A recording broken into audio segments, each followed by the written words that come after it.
Fusionner ou se regrouper, c'est souvent un passage obligé pour éviter une proche faillite, mais les constructeurs que nous allons voir aujourd'hui n'ont même pas eu cette possibilité. Que ce soit pour viser une clientèle plus large ou contourner des taxes locales, les raisons ne manquent pas pour qu'un constructeur déjà implanté crée de toutes pièces détachées une nouvelle marque. Si DS Automobile et Cupra sont de beaux exemples récents, la pratique n'est pas nouvelle et de nombreux constructeurs sont nés de la volonté de leur groupe d'étendre leur empire sur d'autres territoires ou de nouveaux créneaux. Petit tour d'horizon de marques automobiles n'ayant jamais été indépendantes.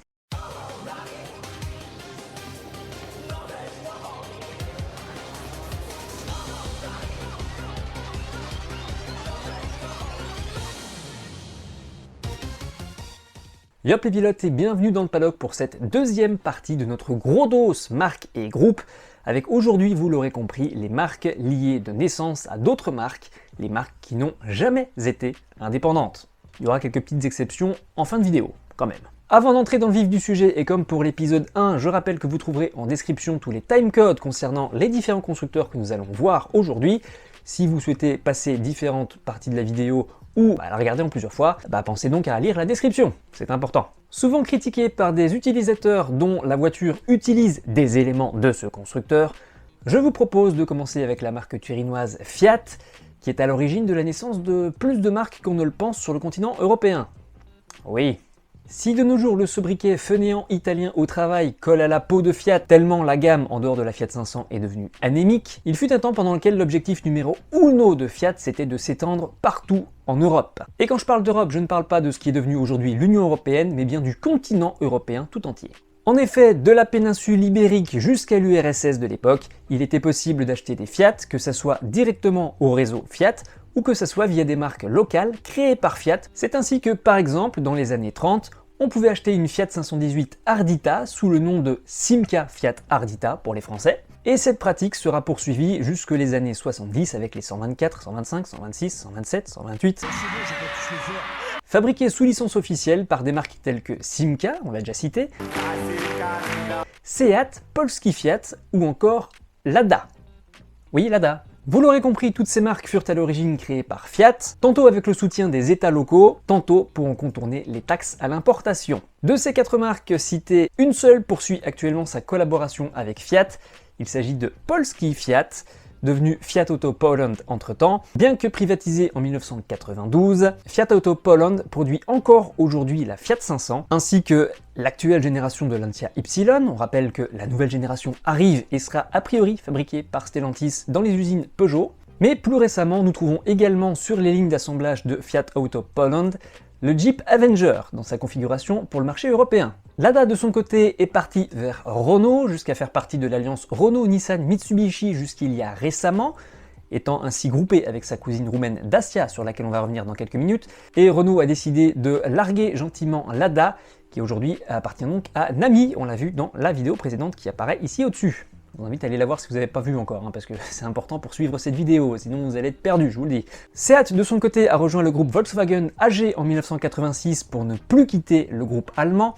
On reviendra sur Seat tout à l'heure, puisque Seat est créé par Fiat, mais Seat a aussi enfanté une marque. On revient donc sur Seat tout à l'heure sur cette même vidéo. Quant à Simca, c'est vers Chrysler qu'elle se tourne en 1963. La marque va rester sous l'égide de l'américain pendant une grosse quinzaine d'années pour finalement rejoindre un constructeur européen, Peugeot en l'occurrence en 1978. Néanmoins, les finances de Simca Talbot, qui étaient regroupées dans la vente de Chrysler à Peugeot, ne sont pas au beau fixe et 2 ans plus tard...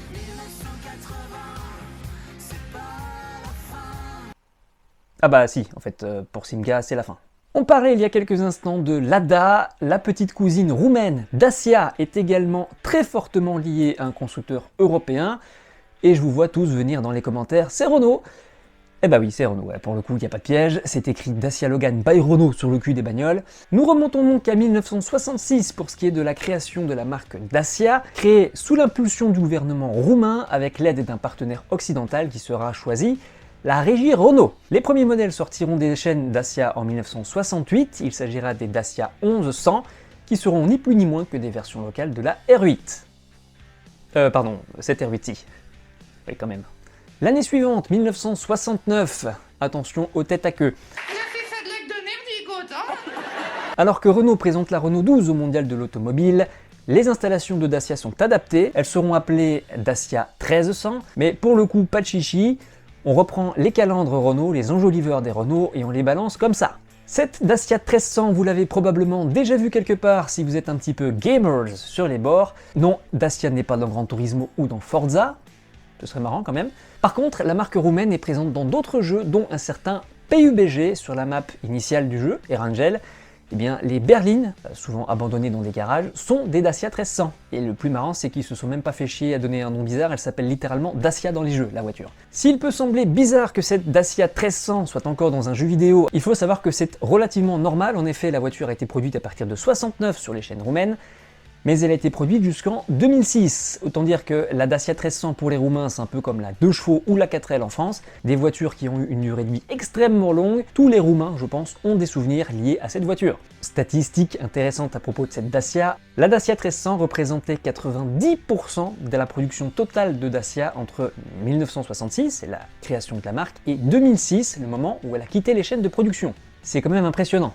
Énorme. Si initialement Dacia est née de la volonté du gouvernement avec l'aide de la régie Renault, en 1999, la marque roumaine est entièrement rachetée par Renault, et c'est à cette date que Renault va lancer un nouveau projet pour la marque Dacia, la réalisation d'une berline low cost à destination de l'Europe entière et pas seulement des pays d'Europe de l'Est. Cette berline, vous la connaissez, c'est la Logan, qui débutera sa carrière en 2004 sur le marché roumain, chez nous un tout petit peu plus tard, 2005-2006, et qui sera là encore un gros succès commercial. On va pas faire un long discours sur Porsche, on en a déjà parlé sur les ADP spéciales Porsche ici au-dessus, ainsi que sur les ADP spéciales Volkswagen, puisque les deux marques sont très liées.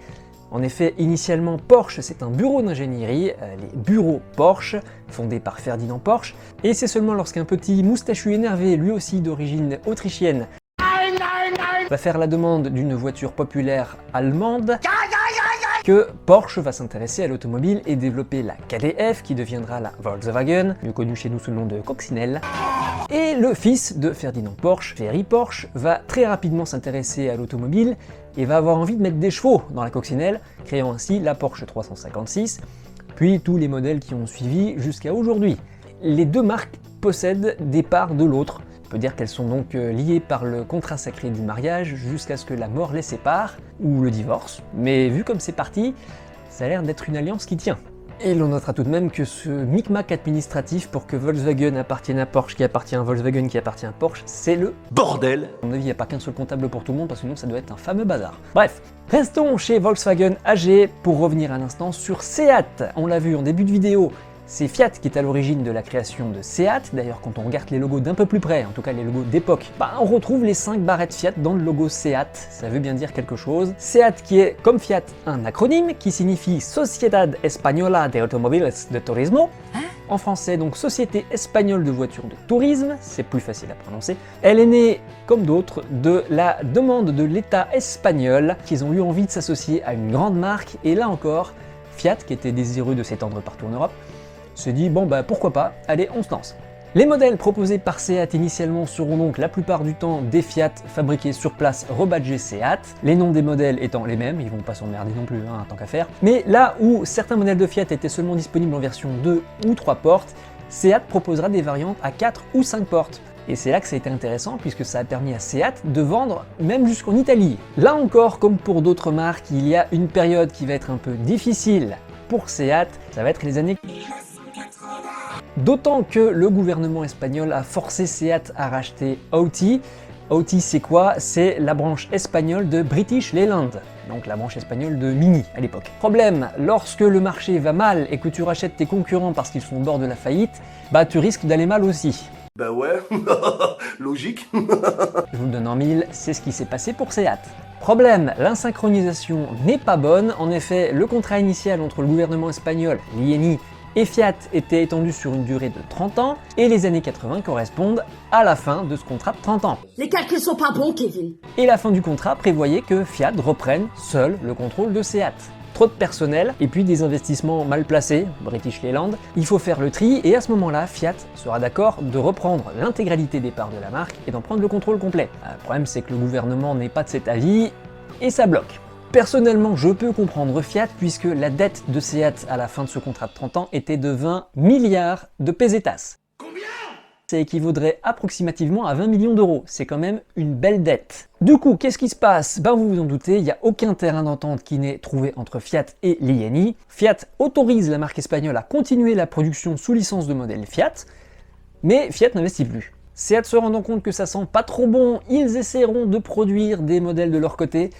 Le problème, c'est qu'ils ont toujours fabriqué avec l'aide de Fiat et ils sont pas très bons pour ça. Un nouveau constructeur est donc recherché et c'est Volkswagen AG qui va se pointer. Nous sommes alors en 1986 et le constructeur allemand va autoriser Seat à produire en Espagne des modèles Audi ainsi que des modèles Volkswagen. De son côté, l'État espagnol renfloue sensiblement les caisses de Seat puis revend 50% des parts à Volkswagen.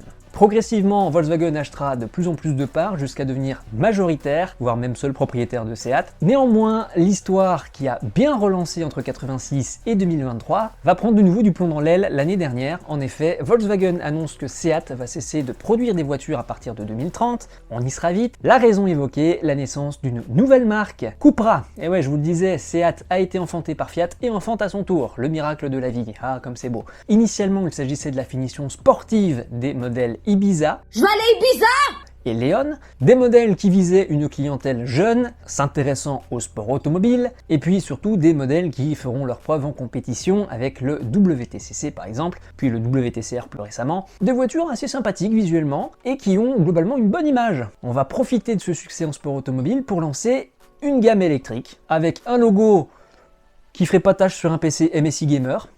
Mais bon, après, pourquoi pas, hein. Maintenant les voitures sont des ordinateurs roulants, donc ça se tient. Et je pense, en tout cas là c'est mon avis personnel pour le coup, qu'ils préfèrent chez Volkswagen AG lancer une marque Cupra dédiée au full électrique et tuer Seat qui fait des voitures thermiques. Je pense que le plan n'est pas idiot, puisque vu que beaucoup de constructeurs font marche arrière sur les voitures électriques de nos jours, bah si Cupra finalement c'est un four, ils pourront toujours relancer Seat et l'image de Seat n'aura pas pâti du four des Cupra. Potentiellement, moi je dis c'est malinx les lynx. Du coup bon, pour l'instant ça sent pas trop bon pour Seat d'ici 2030, mais tout n'est pas perdu, si Cupra fait un four, peut-être que Seat reviendra, ou que Seat ne sera pas arrêté.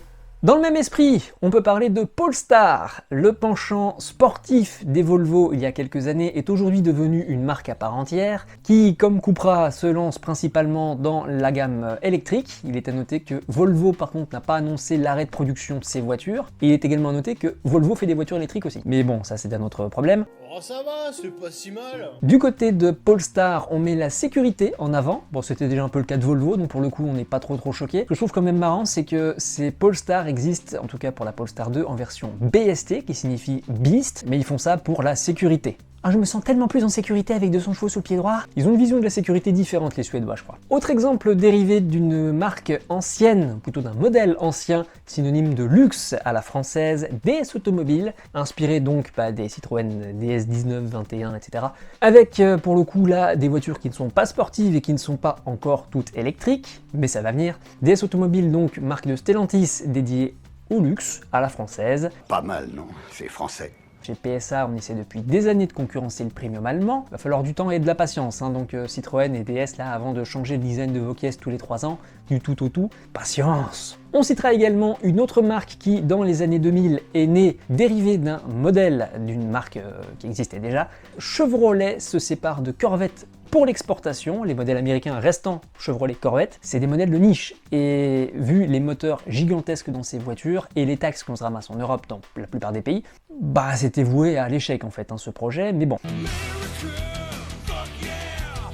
Alors on l'a vu avec Cupra, Polestar qui sont créés pour couvrir le segment de l'électrique, DS qui essaie de couvrir le haut de gamme que Citroën n'arrive plus à couvrir depuis quelques dizaines d'années maintenant, mais créer une marque pour couvrir d'autres segments, bah c'est quelque chose qui est assez habituel un peu partout, mais s'il y a bien un pays où les constructeurs sont spécialisés là-dedans, c'est le Initialement auto-centrés sur l'archipel japonais, les constructeurs locaux ont assez rapidement voulu s'exporter vers les États-Unis et vers l'Europe, deux marchés très porteurs à l'époque, quand on pense qu'aujourd'hui c'est la Chine le marché porteur. Et dans un premier temps, ce que les Japonais vont faire, c'est prendre le contre-pied des Américains en proposant des voitures parfaites pour l'Europe sur le marché américain, c'est-à-dire des petites voitures économiques. Cette stratégie fonctionne pour les constructeurs européens depuis les années 60, avec la coccinelle qui a fait un carton, le minibus qui a fait un carton, la 2 chevaux qui ne s'est pas exportée. Ouais, bon, certains ont réussi, d'autres moins, Les économiques Civic et Corolla, parfaites pour le marché européen, prendront donc la direction des États-Unis et rencontreront un très beau succès au point que les générations suivantes seront de plus en plus inspirées du design américain. Et en vrai, ça fait des voitures plutôt cool, je trouve. On obtient donc des voitures avec un design américain, des moteurs à l'européenne et une consommation tout à fait raisonnable. Une vision de la voiture parfaite. Elles seront donc des sérieuses alternatives aux modèles proposés par Volkswagen sur le marché local, mais dans les années 80, le rêve des Japonais, c'est de concurrencer BMW et Mercedes sur le marché premium.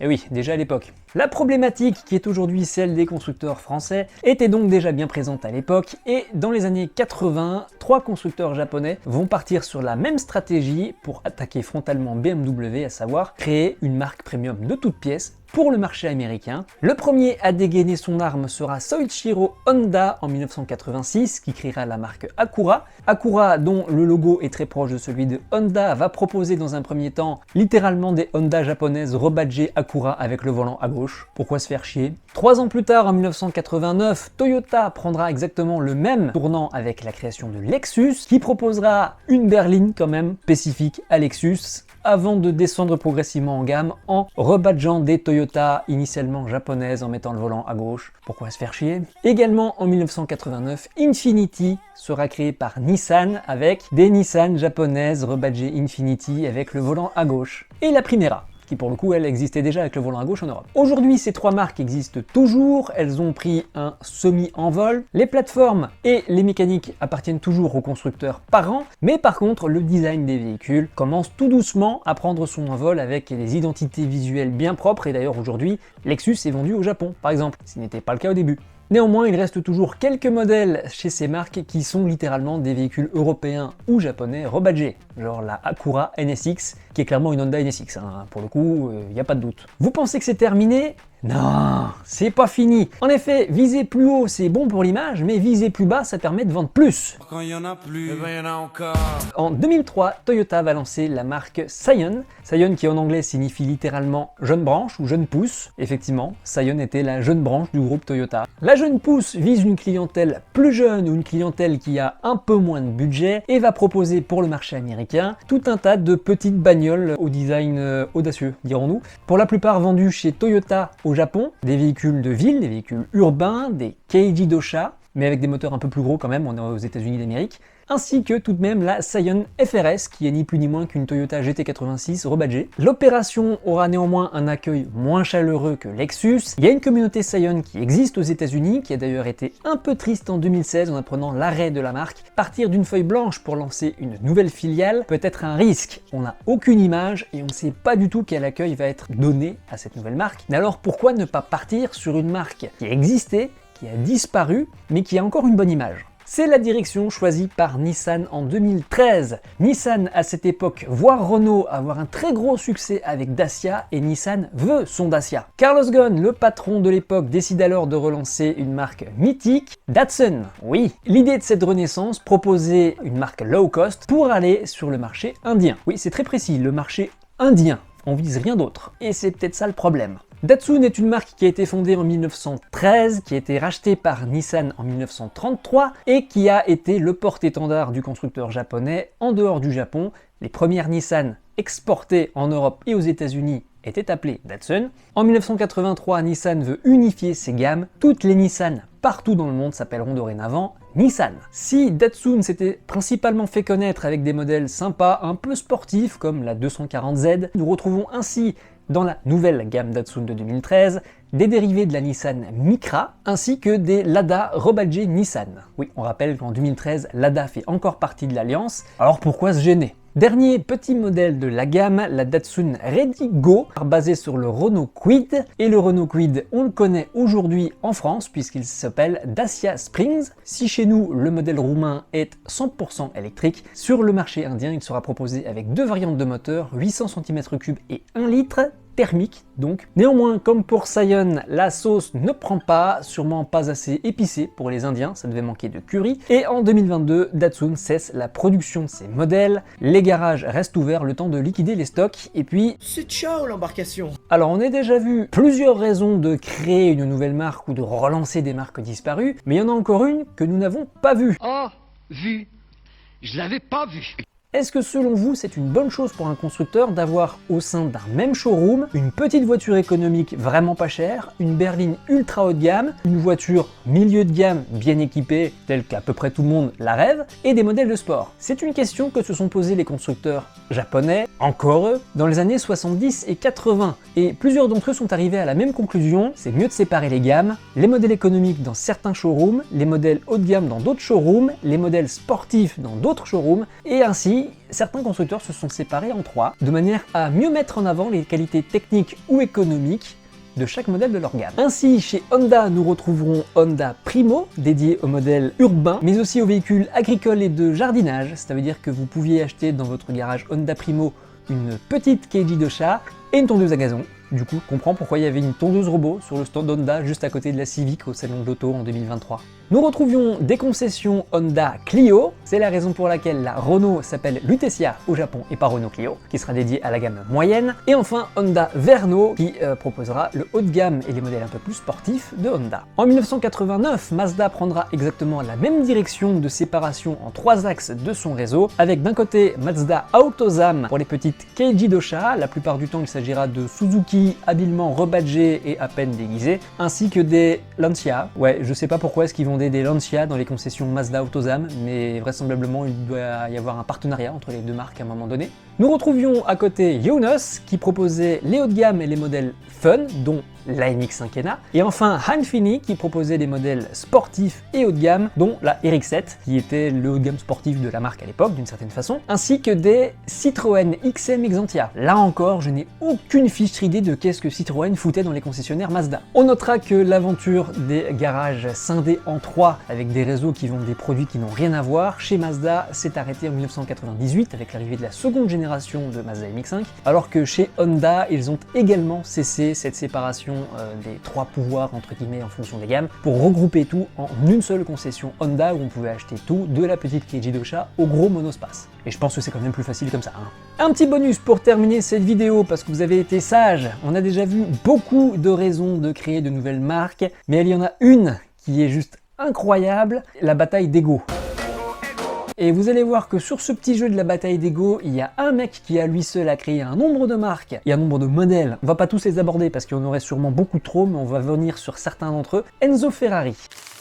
Si le Cavallino Rampante n'a pas directement créé de sous-marque de Ferrari, il est tout de même à noter que la marque italienne est à l'origine de la naissance de pas mal de concurrentes sur le marché des GT et des supercars, voire des hypercars. Enzo sera également à l'origine de la naissance de certains modèles au sein de constructeurs pas spécialement concurrents initialement avec Ferrari, mais qu'ils deviendront avec le temps. Et il vous a traité de gros, monsieur.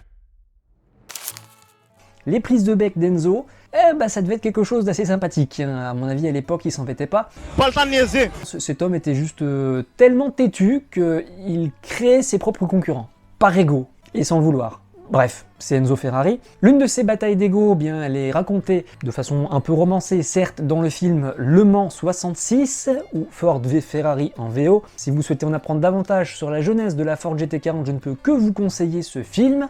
Comme je l'ai dit, ça ne relate pas exactement les faits, ça reste un film hollywoodien. Néanmoins, petit résumé de la situation à l'époque, le dada d'Enzo Ferrari, c'est la course automobile, ça je pense que tout le monde le sait. Si à ses origines la Scuderia Ferrari engage à titre d'écurie privée des Alfa Romeo, assez rapidement Enzo décide de développer ses propres monoplaces et d'engager en Grand Prix ses propres voitures sous son écurie. Sauf que les Grands Prix de Formule 1 à l'époque ça coûte déjà cher, bon, alors pas aussi cher qu'aujourd'hui, mais bon, avec l'époque, on se comprend, c'était déjà cher, et il faut bien financer les voitures de Formule 1. Par conséquent, comme d'autres, Ferrari décidera de fabriquer des voitures de tourisme pour financer les week-ends de course. Le problème, c'est que Ferrari est très borné, je pense que je vous apprends rien, et la seule conception de voiture normale et qui compte pour Enzo, ce sont des berlinettes V12 à moteur avant. Alors, oui, c'est bien de faire des voitures de prestige avec un pédigré de ouf, sauf que des berlinettes V12 à moteur avant, c'est pas à la portée de tout le monde, et par conséquent, Tu vas pas en vendre des masses des voitures, Enzo. Et les clients de l'époque n'achètent pas une Ferrari tous les ans juste parce qu'ils ont les finances pour. Par conséquent, Enzo cherche un peu de budget, il en a plein le cul de produire des voitures de route, c'est pas son délire, lui ce qui l'intéresse c'est la course et rien d'autre, et donc il cherche un partenaire. Une personne flaire le bon coup, il s'agit d'Henry Ford II, et il est à l'époque le directeur de Ford. Il propose à Enzo Ferrari de racheter Ferrari. La seule condition, il commendatore veut rester le directeur de l'écurie de course. C'est la seule chose qu'il demande à Henry Ford, et Henry Ford accepte. Un contrat est donc rédigé, il est envoyé à Enzo Ferrari en Italie, il est prévu que les deux hommes se rencontrent, et juste avant de le signer, Enzo relit le contrat. C'est très important, faites-le d'ailleurs, je vous le conseille vraiment, quel que soit le contrat, lisez avant de signer. Et il se rend compte qu'il y a une clause dans le contrat qui globalement ne garantit pas à Enzo de rester directeur de la Scuderia. Henry Ford, en étant le directeur de la marque Ferrari, peut tout à fait du jour au lendemain décider que Ferrari ne participe plus à aucune course. Et si Ferrari ne participe plus à aucune course, l'écurie, la Scuderia Ferrari, non plus. Et du coup, Enzo serait potentiellement directeur d'un service qui ne tourne plus. Et voyant ce piège arriver, Enzo se lève, déchire le contrat et quitte la pièce. Toujours une bataille d'ego, c'est Enzo, et vu qu'Henry Ford avait un ego et une pastèque grosse comme ça aussi, évidemment, ça part au clash. Tout le monde quitte la pièce, Henry Ford rentre aux États-Unis et se fait une promesse. On va enterrer Ferrari au 24 du Mans. Et c'est ainsi que la Ford GT40 va naître, sur base d'une Lola, mais bon, on va pas le dire trop fort. Le reste, je vous invite à aller voir le film ou à vous renseigner. Il y a plein d'ouvrages, plein de livres qui ont été écrits sur cette histoire. Allez voir le film, c'est plus simple. Le plus marrant, c'est que quelques années plus tôt, Ferrari avait déjà lancé la création de sa concurrence. Ouais, la Ford GT40 n'est pas la seule voiture née à cause de l'ego d'Enzo Ferrari. En effet, Ferruccio Lamborghini, fondateur de la marque de tracteurs vinicole du même nom, et Ferruccio Lamborghini a une chance de fou, c'est que des tracteurs spécialisés, il n'y en a pas énormément qui sont fabriqués. L'Italie est un grand producteur de vin, au même titre que la France, et donc avoir des petits tracteurs étroits qui permettent de passer entre les vignes, c'est pratique, et vu qu'il est l'un des rares à proposer ce type de tracteur, il en vend énormément. Et donc il se fait beaucoup de pognon, suffisamment pour rouler en Ferrari.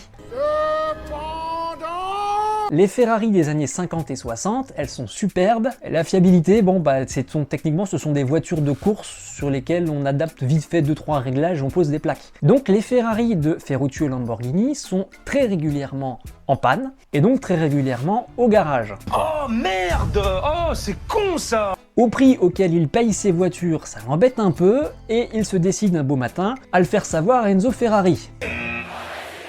Il commendatore envoie gentiment bouler Ferruccio d'un « Eh ben, si t'es pas content de ta Ferrari, roule avec ton tracteur ou fais ta propre voiture, paysanne !» C'est peut-être pas tout à fait comme ça que ça s'est passé, mais l'esprit était celui-là. Ferruccio Lamborghini est italien, lui aussi. Il aime pas qu'on lui manque de respect, il aime pas qu'on lui marche sur les pieds, ce qui est tout à fait normal. Contrairement à une bonne partie de la population italienne de l'époque, il a de l'argent, beaucoup d'argent. Je possède des thunes.